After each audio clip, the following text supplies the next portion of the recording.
جس عنوان کے تحت مجھے آپ کے سامنے کچھ بیان کرنے کی اللہ رب العالمین جو توفیق عطا فرمائے گا وہ ہے تربیت اولاد میں ذمہ داران یا بالخصوص والدین کا کردار کیا ہونا چاہیے۔ ان ذمہ داریوں کے تعلق سے ہم بات کرنے کی کوشش کریں گے۔ تمام تر ذمہ داریاں بیان نہیں کر سکتے ہیں، لیکن کچھ اہم باتیں ہیں جن باتوں کو ہم رب کی توفیق سے بیان کرنے کی کوشش کریں گے۔ سب سے پہلی بات جو آپ ذہن میں رکھیں گے، آپ کے سامنے جو آیت کریمہ تلاوت کی گئی سورہ تحریم کی آیت ہے، یا ایھا الذین آمنوا، اس کا مطلب کیا ہے؟ سبھی میں سے کوئی بتائے اس کا مطلب کیا ہے؟ یا ایھا الذین آمنوا، ایمان والو، ایمان والو سے ایمان والو، اہل ایمان سے رب العالمین کچھ کہنا چاہتا ہے۔ ایک بات ضرور سنیے جہاں سے ہمارا ایگزام شروع ہوگا، وہ یہ کہ عبداللہ بن مسعود رضی اللہ تعالیٰ عنہ فرماتے ہیں کہ مسلمان جب آپ کے کان تک یہ آواز پہنچے یا ایھا الذین آمنوا، اے ایمان والو، فأعطیها سمعک، تو پھر وہ بات غور سے سن لے۔ جب یہ سنو یا ایھا الذین آمنوا، اس بات کو غور سے سن لیا۔ کیوں؟ کیونکہ یا تو رب ذوالجلال آپ سے کچھ کہنے والا ہے، اسی اما خیر تطمع بہ، یا تو خیر کی رہنمائی کر رہا ہے اللہ رب العالمین، وَإِمَّا شَرٌّ تُنْهَى عَنْهُ، یا اللہ رب العالمین کسی برائی سے آپ کو روکے۔ تو اللہ رب العالمین سے ہم بھی توفیق مانگے کہ یہاں جو یا ایھا الذین آمنوا کی صدا ہمارے کانوں میں گئی ہے، ہم اللہ رب العالمین کے کلام کو، رسول اللہ صلی اللہ علیہ وسلم کی احادیث کو بغور سماعت فرمائیں اور رب ذوالجلال سے دعا مانگیں کہ اللہ رب العالمین ہمیں ان باتوں پر عمل کرنے کی توفیق عطا فرمائے۔ معزز سامعین، یہ جو اولاد ہے، اولاد رب ذوالجلال کی ایک بہت بڑی نعمت ہے، اور اس دنیا کے اندر جو شخص اس اولاد سے محروم رہا، واللہ عظیم تا حیات یہ محرومی اسے چبھتی رہتی ہے، سراتی رہتی ہے۔ رب ذوالجلال سے دعا کیجیے، دعا پر آمین کیجیے کہ اللہ رب العالمین ان لوگوں کو اولاد سے نوازے جو اولاد سے محروم ہے۔ رب ذوالجلال نے اولاد صالحہ عطا فرمائے۔ بہرحال یہ ایک ایسی نعمت ہے جس پر ہمیں شکر ادا کرنا چاہیے۔ اسی وجہ سے رسول اللہ صلی اللہ علیہ وسلم نے فرمایا جب کسی کے یہاں بچہ پیدا ہو جائے تذبح عنہ یوم السابع، ساتویں دن اس کا عقیقہ کیا جائے، اس کا نام رکھا جائے، اس کے بال کاٹے جائے۔ کیوں؟ جس کو ہم عقیقہ کہتے ہیں، تذبح عنہ یوم السابع، ساتویں دن عقیقہ کیا جائے رب ذوالجلال کا شکر ادا کرنے۔ رسول اللہ صلی اللہ علیہ وسلم فرماتے ہیں ان اللہ یرضی ان یأکل العبد الاکلۃ فیحمده علیہ، رب ذوالجلال کو بہت پسند ہے انسان منہ کے اندر لقمہ ڈال دے، کوئی لقمہ کھائے، اس لقمے پر اپنے پروردگار کی تعریف کرے، او یشرب الشربۃ فیحمده علیہ، یا کوئی پانی کا کوئی گھونٹ پیے، اس پر رب ذوالجلال کا شکر ادا کرے۔ اسی وجہ سے بخاری کے اندر رسول اللہ صلی اللہ علیہ وسلم جب کھانا تناول فرماتے تھے جو دعا کرتے تھے الحمدللہ حمدا کثیرا طیبا مبارکا فیہ غیر مکفی ولا مودع ولا مستغنی عنہ ربنا۔ یہ ترمذی کی جو الفاظ ہیں، الحمدللہ الحمدللہ الذی اطعمنی ھذا ورزقنی من غیر حول منی قوہ، یہ دعائیں متعدد الفاظ متعدد سیغے والے ہوئے ہیں۔ رسول اللہ صلی اللہ علیہ وسلم نعمتوں پر اللہ رب العالمین کا شکر ادا کرتے تھے، اور دنیا کی عظیم ترین نعمتوں میں سے یہ اولاد بھی ایک عظیم نعمت ہے۔ اور مسلمانوں یہ بات اچھی طرح سے ذہن میں رکھو، رب ذوالجلال کی قسم، جس کی اولاد بگڑ جائے، جس کا بچہ ڈاکو بنے، جس کا بچہ چوری کرے، اور اس میں کوئی شک نہیں، اس شخص کے لیے یہ اولاد، یہ بری اولاد اس شخص کو زندگی بھر ستانے کے لیے، زندگی بھر پریشان کرنے کے لیے یہی اولاد بھی کافی ہے۔ لیکن سامعین، جب بھی اولاد بگڑتی ہے، جب بھی بچے بگڑتے ہیں، اس میں والدین کا قصور ضرور ہوتا ہے، اس میں ہماری اولاد کی خامی ضرور ہوتی ہے۔ جب ہمارے بچے بگاڑ کی طرف جاتے ہیں، تربیت کہاں سے شروع ہوتی ہے؟ جب بچہ چھوٹا ہوتا ہے۔ ایک مرتبہ مدینہ طیبہ کے اندر میں، وہاں امر بالمعروف والنہی عن المنکر کی جو ہیڈ آفس ہے، اس آفس میں جانے کا موقع ملا۔ جب میں اس آفس میں داخل ہوا، وہاں پر ایک بہت بڑا پوسٹر لگا ہوا تھا۔ اس پوسٹر پر ایک بچے اور ایک بچی کی تصویر تھی۔ میں حیران ہو گیا، کیونکہ میرے ذہن میں اس طرح کی بات، امر بالمعروف نہی عن المنکر کی ہیڈ آفس میں کسی بچے کی تصویر ہو اور ایک ساتھ ہو۔ لیکن جب میں اس تصویر پر غور کیا، اس پر نیچے لکھا ہوا تھا فصلو، اس پر نیچے لکھا ہوا تھا فصلو۔ پھر جب میں نے اس پر غور کیا، پھر مجھے بات سمجھ میں آئی، یہ تصویر بچے کی کیوں ہے؟ کیونکہ وہ ایک پیغام دینا چاہتے تھے کہ بچے کی تربیت شروع سے ہی ہوتی ہے۔ ہم سوچتے ہیں کہ بچہ چھوٹا ہے، ابھی اس کو ڈانٹنے کی ضرورت نہیں ہے، ابھی اس کو فری رکھو، آزاد رکھو، جب بچہ بڑا ہوگا اس وقت ہم اس کو سمجھانے کی کوشش کریں گے۔ کائنات کے امام رسول اللہ صلی اللہ علیہ وسلم جب مینا سے مزدلفہ کی طرف آ رہے ہیں، سامنے ان باتوں کو ذہن میں رکھیے، یاد رکھیے، اور جب ہم ان باتوں کو یاد رکھیں گے اور ان باتوں پر عمل کرنے کی کوشش کریں گے، تب جا کر کے ہمارا یہاں جمع ہونا نفع حاصل ہوگا، ورنہ حاصل مقصود نہیں ہے۔ بس یہاں سے ہم کچھ عزم کریں، کچھ سیکھیں، کچھ سکھائیں، اور عمل کے میدان میں ہم اپنے آپ کو انتہائی محتاط اور ہوشیار بنائیں۔ اللہ رب العالمین عمل کی توفیق عطا فرمائے۔ وہ یہ پیغام دینا چاہتے ہیں کہ بچے کی تربیت شروع سے کی جائے۔ جب رسول اللہ صلی اللہ علیہ وسلم مینا سے مزدلفہ آئے ہیں، رسول اللہ صلی اللہ علیہ وسلم کے پیچھے ایک بچہ سوار تھا، جوان سوار تھا، جس کا نام فضل بن عباس رضی اللہ تعالی عنہ۔ فضل رضی اللہ تعالی عنہ آپ کے پیچھے سوار تھے۔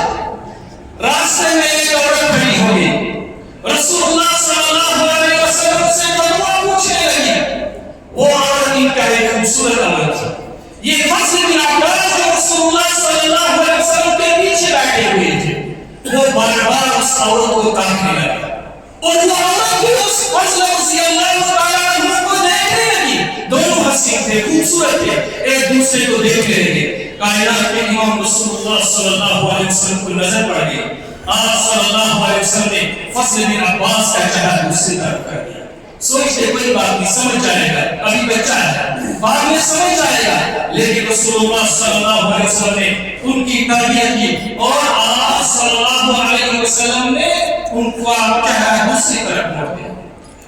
تو بشر سے عالم بننا ہر ایک کے لیے ضروری نہیں ہے، لیکن اتنا علم ہونا جس سے ہم اپنے معبود کو پہچان سکیں، اتنا علم ہونا جس سے ہم عبادت کر سکیں، حقوق اللہ، حقوق العباد کو پہچان سکیں، اتنا علم حاصل کرنا اور اپنے بچے کے لیے اس کی تربیت کا اہتمام کرنا، یہ ہم تمام کی ذمہ داری ہے، اور ہم تمام پر یہ ذمہ داری عائد ہوتی ہے۔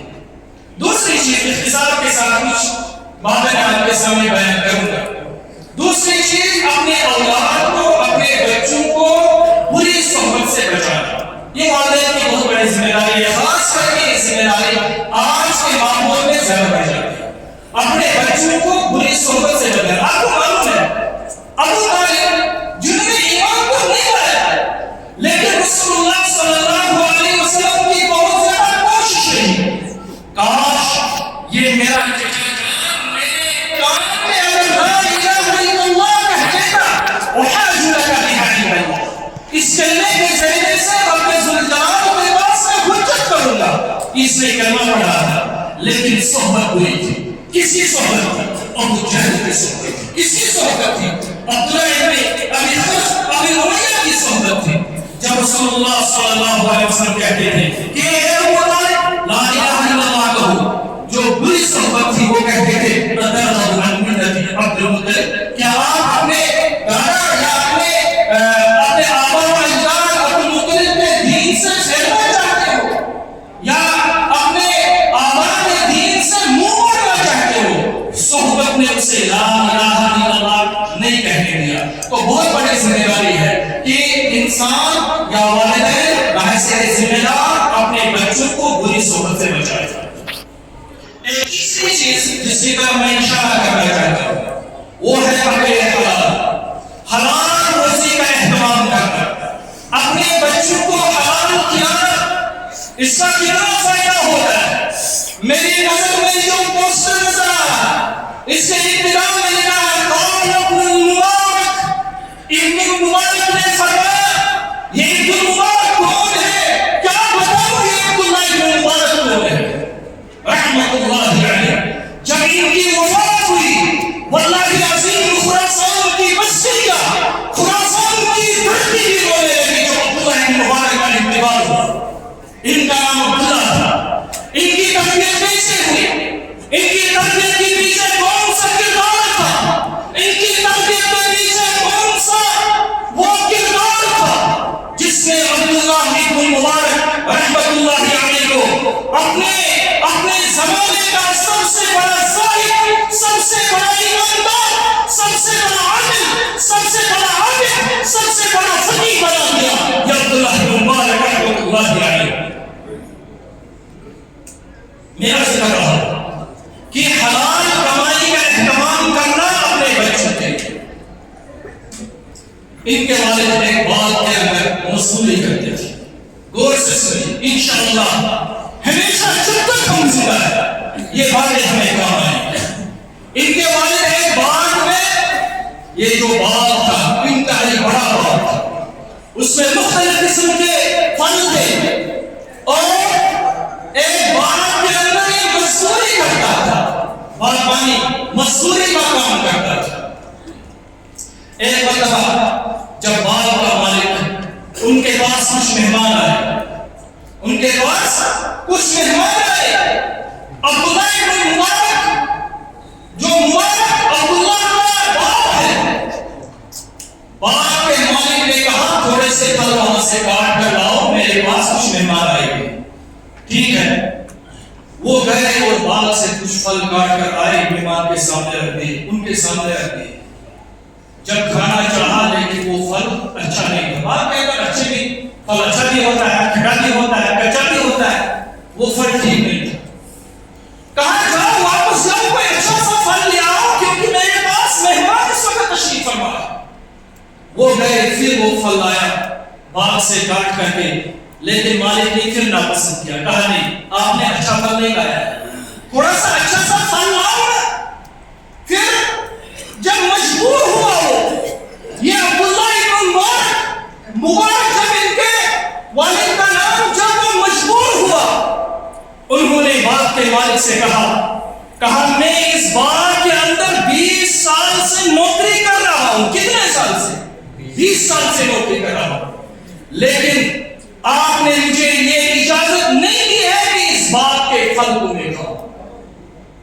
لہذا اے میرے مالک، میں نے 20 سال میں باغ کی نگرانی کی ہے لیکن باغ کا کوئی بھی پھل میں نے نہیں کھایا ہے. 20 سال سے باغ کا پھل نہیں کھایا ہے، لہذا مجھے معلوم ہی نہیں ہے کہ اس باغ کے اندر اچھا پھل کون سا ہے، برا، کھٹا یا کچا کون سا ہے. میں کیسے لاؤں؟ تصدیق نہیں کی. سمجھ نہیں آ رہا تھا کہ اس کا یہ غلام کیا کر رہا ہے. لوگوں سے پوچھا، کہا یہ تو 20 سال سے میرے اس باغ کے اندر کام کرتا ہے، کیا اس نے پھل نہیں کھایا؟ یہ تو بولتا ہے میں نے کبھی نہیں کھایا.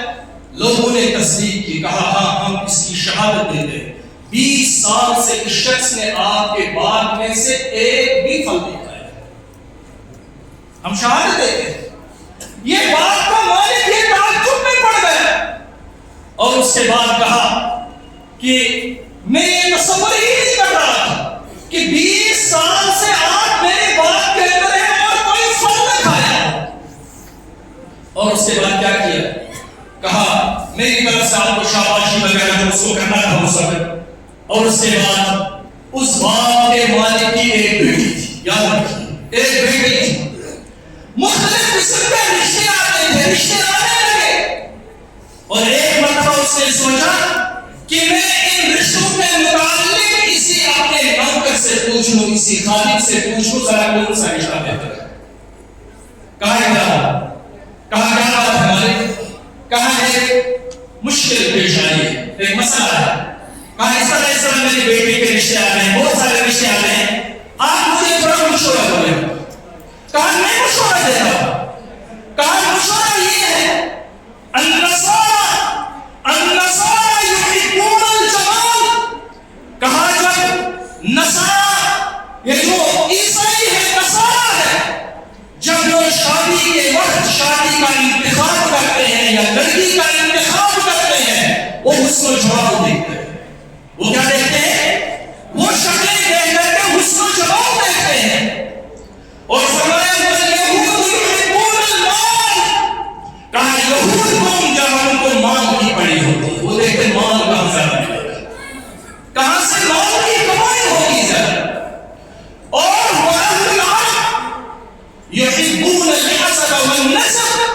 کہا عرب کے اندر ایک رواج ہے, وہ شادی کے موقع پر حسب و نسب, اس کا نسب کیسا ہے, اس کا قبیلہ کیسا ہے, اس کو ترجیح دیتے, اس کو دیکھتے ہیں. لیکن کہا والمسلمون, لیکن مسلمان اس کو دیکھتے ہیں جو اللہ سے زیادہ کرنے والا ہو, متقی ہو, پرہیزگار ہو. وَاذْكُرْ بِذَاتِ الدِّينِ. کہ مسلمان دیکھتے ہیں شادی کے موقع پر, رشتے کے موقع پر کہ اللہ سے کرنے والا کون ہے. اس باغ کے مالک نے فوراً کہا واللہ ما اجد اتقى منک. کہا پھر تو مجھے آپ کے علاوہ کوئی بھی زیادہ متقی نظر نہیں آ رہا. آپ کے علاوہ کوئی متقی پرہیزگار نہیں لگ رہا ہے, کیونکہ میرے نزدیک آپ ہی متقی اور پرہیزگار ہے جس نے 20 سال تک آپ کے اندر نوکری کی لیکن باغ کا پھل بغیر اجازت نہیں کھایا. اس سے زیادہ متقی کون سا ہے؟ فتزوج, اور اس کی شادی کرنی اپنی بیٹی کی سے, اسی بیٹی کی سے. یہ ہے عبداللہ ابن مبارک رحمۃ اللہ علیہ. اور پھر جب شادی ہوئی بچہ پیدا ہوا, وہی بچہ عبداللہ ابن مبارک رحمۃ اللہ علیہ جس کا میں نے تذکرہ کیا. سفیان ثوری رحمۃ اللہ علیہ اپنے وقت کا عظیم محدث, عظیم فقیہ, عظیم ظاہر, لیکن وہ کہا کرتے تھے کاش میری زندگی کی ایک تمنا ہے. کہا کہ کیا تمنا ہے؟ کہا میری زندگی کی تمنا ہے کہ میں عبداللہ ابن مبارک کی طرح بن جاؤں. لیکن خود ہی کہتے تھے, لیکن یہ کہتے ناممکن ہے, ایسا نہیں ہو سکتا. یہ عبداللہ ابن مبارک جب ان کے والدین نے سمجھا, جب ذمہ داری کو محسوس کیا کہ ہمارے بیٹے کے تئیں ہماری ذمہ داری کیا ہے, تب جا کر کے یہ دنیا کا ظاہر, دنیا کا فقیہ, دنیا کا عالم بن. یہ انتہائی بہت بڑی ذمہ داری ہے ہمارے اوپر, ہمارے والدین کے اوپر, کہ ہم اپنے بچے کے لیے, بچوں کے لیے جس کمائی کا انتخاب کریں وہ حلال کمائی. اللہ رب العالمین ہمیں حلال کے اندر برکت عطا فرمائے. اور اسی طرح سے سب سے بڑی ذمہ داری جو ہم محسوس کرتے ہیں وہ یہ کہ والدین اپنے بچوں کے لیے نمونہ کریں. والدین ہر طرح سے کوشش کریں کہ وہ اپنے بچوں کے لیے ایک نمونہ بنے. کیوں؟ جب ہم سچائی اختیار کریں گے ہمارے بچے سچائی اختیار کریں گے. جب ہم اچھی عادات اختیار کریں گے ہمارے بچے ہمیں دیکھ کر کے اچھی عادات اختیار کریں گے. جب ہم باکردار بنیں گے واللہ العظیم ہمارے جو بچے ہیں, ہماری اولاد بھی باکردار بنے گی.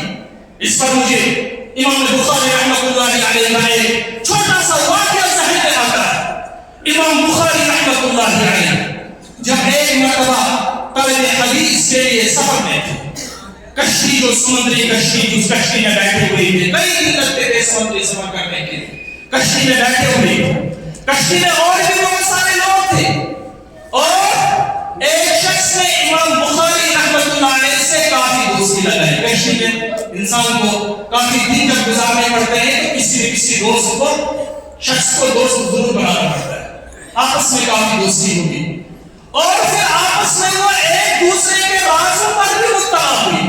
خبر لگی، اس شخص کو خبر لگی کہ امام بخاری رحمۃ اللہ علیہ کے پاس 1000 دینار ہے، امام بخاری کے پاس 1000 دینار ہے۔ جیسے اس کو پتا چل گیا، اس نے دوستی کے تمام حقوق ختم کر دیے۔ اس کے ذہن میں ایک شیطانی خیال آیا کہ اس کے لیے 10,000 میں کیسے رکھ کر وہ دوستی بھول گئی، پیسے کو دے کر 10,000 دینار کو دے کر بھول گئی، اور اس نے ایک پلان کی ذہن کے اندر کہا میں اس امام بخاری کے 10,000 کیسے ہڑپ کروں۔ ایک پلان بنایا۔ پلان کیا بنایا؟ پلان یہ بنایا کہ ہم جتنے بھی سوار ہیں کشتی کے اندر، جیسے ہی صبح ہم نیند سے اٹھیں گے میں شور مچاؤں گا۔ کیا شور مچاؤں گا؟ 10,000 روپے یا 10,000 دینار کسی نے میرے چوری کر لی۔ انہوں نے دیکھا بھی تھا امام بخاری کے پاس 10,000 کس تھیلی میں کس طرح سے رکھے ہوئے تھے۔ جیسے ہی صبح ہوئی اور اس نے تو اپنے پلاننگ کے مطابق شور مچانا شروع کر دیا، کہا میرے 10,000 گم ہوئے، 10,000 گم ہوئے۔ اتنے لوگ جب بیٹھے ہیں کشتی کے اندر، پھر ایک آدمی اچانک شور کرنے لگے، اتفاق سے سارے لوگ ان کے کان کھڑے ہو گئے، کیسی چوری، کیسی چوری؟ کہا 10,000 دینار چوری ہوئی۔ کہا ذرا اس کی صفات بتاؤ۔ کہا اس طرح کی تھیلی ہے، اس طرح کا لفافہ ہے، اور اس کے اندر 10,000 دینار ہے، اور وہ کس کے پاس تھے؟ وہ امام بخاری رحمۃ اللہ علیہ کے پاس۔ غور سے سنیں۔ اور اس کے بعد جب اس نے شور مچایا، کشتی کے اندر سے بیٹھے ہوئے جو تھے انہوں نے کہا تو ایک کام کرو، ذرا اپنے آپ کو سنبھالو، ہم سارے لوگوں کی تلاشی لیں گے، کسی نہ کسی کے پاس وہ 10,000 ملیں گے، ہم آپ کو وہ واپس کر دیں گے۔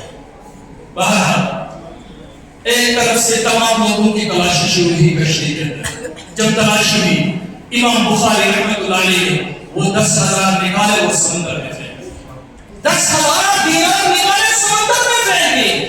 جب تمام لوگوں کی تلاشی کی گئی، ایک شخص کے پاس بھی 10,000 نہیں تھے، یا اس سے یا وہ اوصاف بیان کیے تھے، اس کا جو وصف تھا وہ تھیلی، وہ 10,000 نہیں تھے۔ اس کے بعد تمام لوگوں نے اسے ڈانٹا، کہا حضور نے ہم سب کو پریشان کیا، ڈانٹ کر نیچے آپ نے شور مچایا، اس کو بھی ڈانٹا، کہا حضور نے سب کو پریشان کیا، کسی کے پاس نہیں ہے، پتہ نہیں کیا فرق دیکھا یا کیا سوچا تجھے، اس کو ڈانٹنا شروع کر دیا۔ جب ڈانٹنا شروع کر دیا وہ بھی بیٹھ گیا، شرمندہ ہو گیا، جو میں نے دعویٰ کیا تھا وہ ثابت نہیں ہوا، وہ دعویٰ ثابت ہی نہیں ہوا۔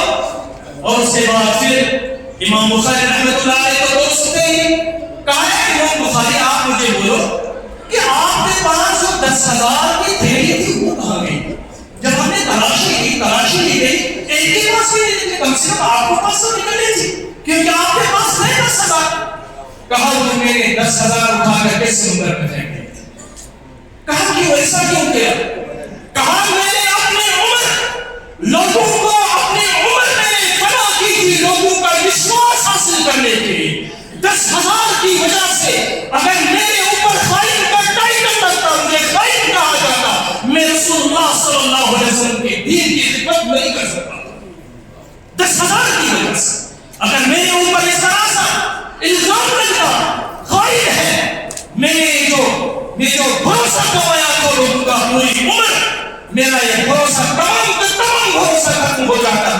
اس بھروسے کو برقرار رکھنے کے لیے میں 10,000 کی جیل سے نکال کر کے سمندر میں پھینک دیا۔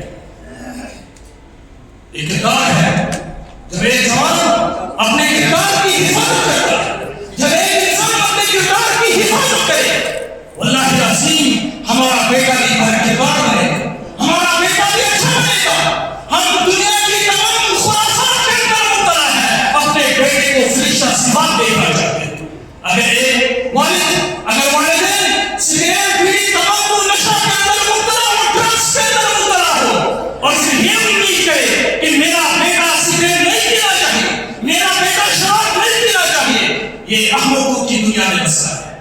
آپ کا بیٹا آپ کی نقل کرتا ہے، آپ کا بیٹا آپ سے کچھ سیکھنا چاہتا ہے. اور آخری بات جو میں اس اسٹیج سے کہنا چاہتا ہوں وہ یہ کہ ہمیشہ ایک دوسرے کو ہم بہت کہتے ہیں، بچے خراب ہوتے، بچے پڑھتے ہیں، نماز نہیں پڑھتے ہیں، مسجد نہیں آتے ہیں، لیکن ہم یہ چیز بھول جاتے ہیں کہ رات کے اندھیرے میں کبھی اٹھے اور بچوں کے لیے دعا کریں. یہ کبھی نہیں کرتے.